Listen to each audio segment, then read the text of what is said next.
Hello, great to see you again. Thank you so much for your presence and for joining me in this transmission today. Today is it's a very powerful, insightful message coming through. It's all about getting started, or for some of you who have already been in the journey, it's a little bit of a recap. So it's an interesting checkpoint because whether you're starting or you're very seasoned in the process of personal evolution, personal development, and overall just fulfilling the purpose of your soul, here's some friendly advice. Trust yourself and trust the process. How much more cliche it could be than that, but really after decades of trying to sort out what's the best advice one could come up with to help the most amount of people, I've come to realize that it all comes down to the basics. Is how much do we trust ourselves and how much do we trust our process? And like many people have said before, is like life is understood in hindsight, right? The dots connect when we look backwards. And as obvious as that is, it's so important to really look back and see how the different choices that we made took us to where we are. And where do we make those choices from is essential. Are we making them from a place of fear, or are we making them from a place of confidence? And I can't not highlight enough how important it is to trust yourself and to begin to dismantle the insecurities by really tapping into this powerful source force within you. We all know we have it. Sometimes we just get distracted, or sometimes we are just too afraid. But if you're watching this, you know, I know you know, you know I know.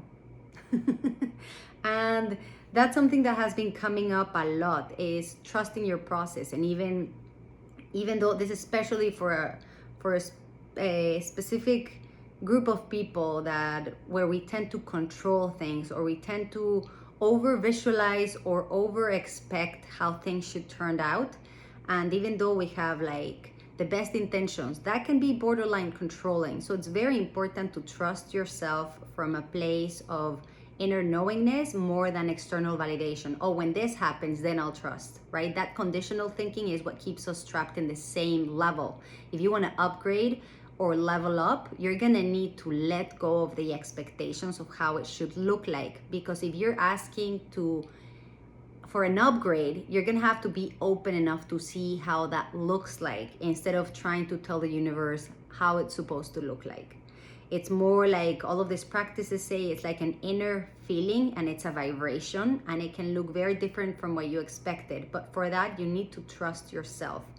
And trusting life is a very, very powerful process, especially when things can be very messy or chaotic or even ghetto-y outside. Like, I mean, we're not going to sugarcoat it here, but Earth got very ghetto very quickly. There's beautiful aspects to it, but there's also a part of it that we're like, how do we get there so quickly? And at the same time, we kind of knew, we saw it coming. So there is that paradox there, if this makes sense. That being said, the advice that I would, and this is very particular, it's like the advice that I would give myself over the years is to trust myself, because I've made a lot of mistakes, and that's why I got this started, because I'm patient zero, and this, as it says in the disclaimer, is for entertainment purposes only. We're just sharing perspectives here. But trust has been definitely been an issue, and I think I've looped around a lot of situations in my life just because I was expecting a certain outcome. So I would like work on something, expect an outcome, come full circle, there was an upgrade, and then because it was not what my controlling mind was expecting, I would just loop again. And then I was like, oh, I'm just looping. And it's like, yeah, because you have to let go of this in order to level up. And it was very humbling. And at the time, I might have been very hard on myself, being like, why didn't I let go of? Because we were not ready. We do things when the awareness and the consciousness is there. And something very important is not just raising your consciousness, it's holding it, it's sustaining it. An example that I give is like lottery. It's like if you don't have good financial habits and you don't have good consciousness about your spending, winning the lottery is not going to make you richer. It may just even create a deeper end for debt, right? So it's within the habits. It's not just making the money, is how do you administer it. It's like your administration and spending habits. Same thing with consciousness. It's not just going into an activation and raising your kundalini or activating your consciousness and then that's that. It's like, how are you going to sustain that? How are you going to administer that level of consciousness throughout your life?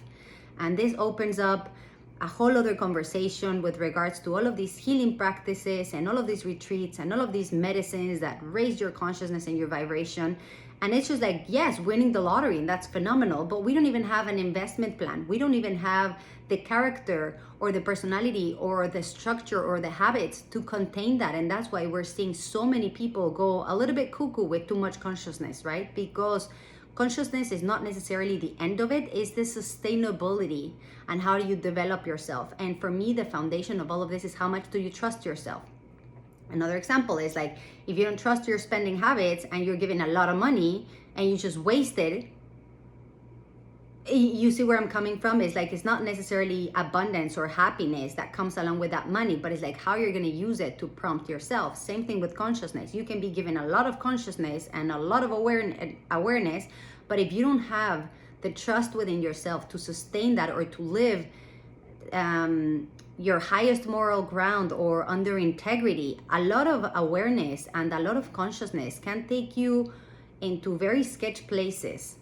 And this advice may be for a select few, maybe not everybody resonates, and this is just a reminder, not every transmission is for everybody. I'm trying to be as general as possible, but at the same time, there's particular messages that are for a select few. So if this resonates, thank you for your awareness. And if this doesn't resonate, thank you for your patience. You may just let it slide so that it can, the message can reach the people that it's meant for. Anyways, I really appreciate your awareness and your patience. So yeah, that being said, is trusting yourself is one of the fundamental core habits and practices that you want to have as you raise your consciousness and your game on this earth plane. Because like I said, I mean, you can raise your awareness, you can raise your consciousness, but if you don't trust yourself, you end up making very poor choices. You end up surrounding yourself with the gang that is not necessarily your soul crew.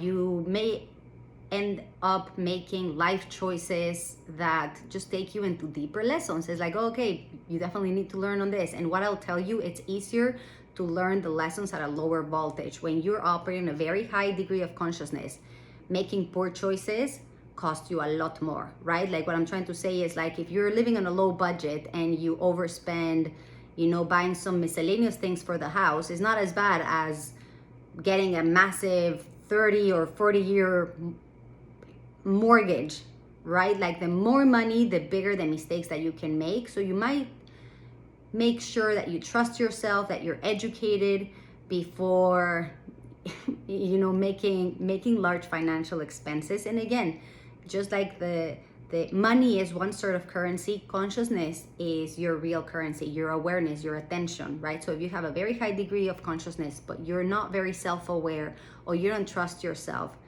I think we get the point. Is like where you end up spending your awareness and your attention and may not be necessarily in favor of the evolution of your soul. So that's why I want to just wrap up this idea of trusting yourself, because in the degree that you trust yourself, you begin to make choices that are more aligned with the evolution of your soul. And then it's an investment that it will amplify. It will just amplify how it comes back. And that's where the real fulfillment and the real prosperity is, in knowing how to use and redirect your resources so that they work for you. So I think that's where I'm going to leave it for today. That's the advice. Keep trusting yourself. If there's anything with regards to this topic that makes you curious or that you would like me to elaborate more, feel free to start a conversation. And I'm always happy to provide support, to provide strength, so that we may continue evolving in this soul project here on earth. And as always, it's awesome to share a space with you. Thank you for your presence. Thank you for your awareness. And I will see you on the next transmission.